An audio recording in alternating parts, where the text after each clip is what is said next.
There are 4 teams left in the NFL playoffs. The Final Four, Championship Sunday this Sunday. Kansas City at Baltimore, 3 o'clock on CBS. On Fox at 6:30, you got the NFC Championship game. It is the Niners hosting the Detroit Lions. Arguably the 4 best teams remain, okay? But the way we've got here has been terrible, and it comes on the heels of what is just a terrible NFL season as far as I'm concerned. And if you think any different, I don't know what you've been watching. 7 starting quarterbacks went down for the season. Season-ending injuries to 7 starting quarterbacks. That's 22% of all starting quarterbacks. That right there means that the quality of play is going to be terrible, and it was. And just listen to some of these numbers. In Week 15, 18 teams had a quarterback starting game or not their starter in Week 1. 56 different quarterbacks started a game. There are not 56 NFL caliber quarterbacks in the world. 4 teams scored less than 30 touchdowns. That's less than 2 touchdowns a game. Both of them were in this city, the Jets and the Giants. 7 teams averaged less than 2 touchdowns a game. The Steelers, a playoff team, averaged scored 31 total touchdowns. 31 total touchdowns. They averaged 17 points a game, and they made the playoffs.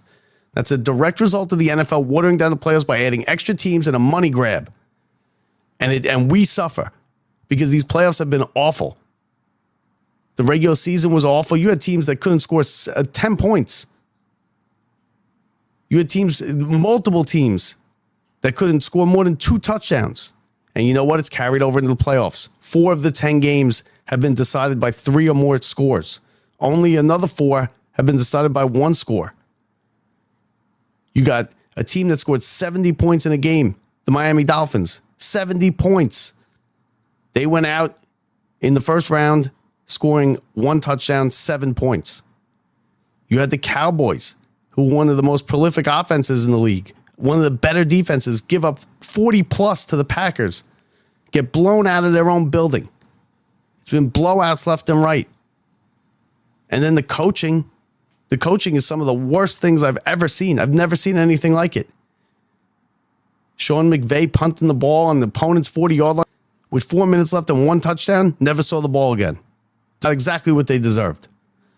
Sean McDermott calling a fake punt and deciding to give it to Damar Hamlin, who ran into a pile of people 3 yards short of the first down, when he has one of the better quarterbacks in the world sitting on the sideline watching. You want to go for it on 4th down, that's fine. Don't fake punt it to Damar Hamlin while one of the best quarterbacks in the league is sitting on the sideline watching.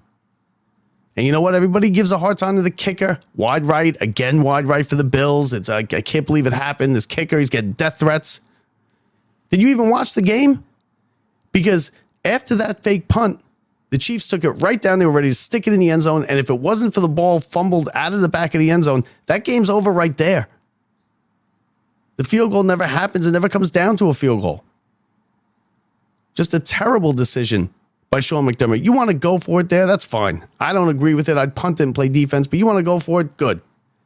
Don't do it with your quarterback, one of the best in the league, your best player sitting on the sideline watching. And then there's Todd Bowles. Oh, Todd Bowles. He decided to quit with 30 seconds left. They were down 7. It was 4th down. There were 30 seconds left. He had a timeout in his back pocket. Of course, you call it, right? Make him kick the field goal. Anything can happen. And we've seen anything happen. Leon Lett, Tony Romo, we've all seen it. Bad snaps, fumbles the snap. Anything can happen. Anything.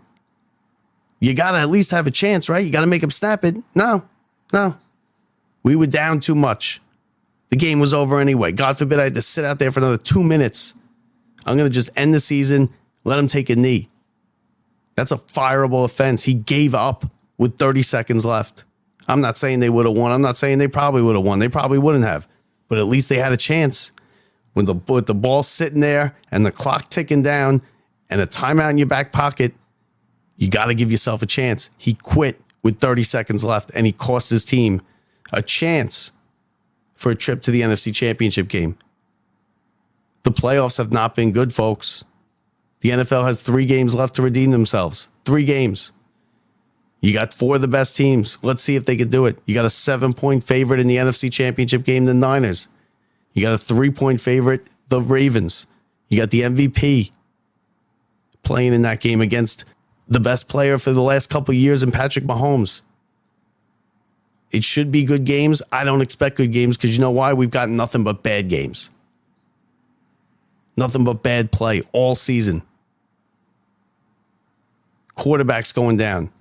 You want to know why they protect the quarterbacks in this league? Why it's two-hand touch for the quarterbacks? Because this is what happens. This season is what happens when your quarterbacks go down. They're your best players. It's not entertaining when 56 quarterbacks start a game in the NFL in the season. It's not entertaining watching teams score less than 20 points every week. And it's not entertaining to have a team that scored 31 total touchdowns in 17 games, average 17 points a game in the playoffs. They don't belong in the playoffs. And it showed. Let's hope the NFL can get their act together. They got 3 games left to do it. If not, hey, at least you're in Vegas for the Super Bowl, right? At least there's something else to do besides watch football because it has not been good. It has not been good at all.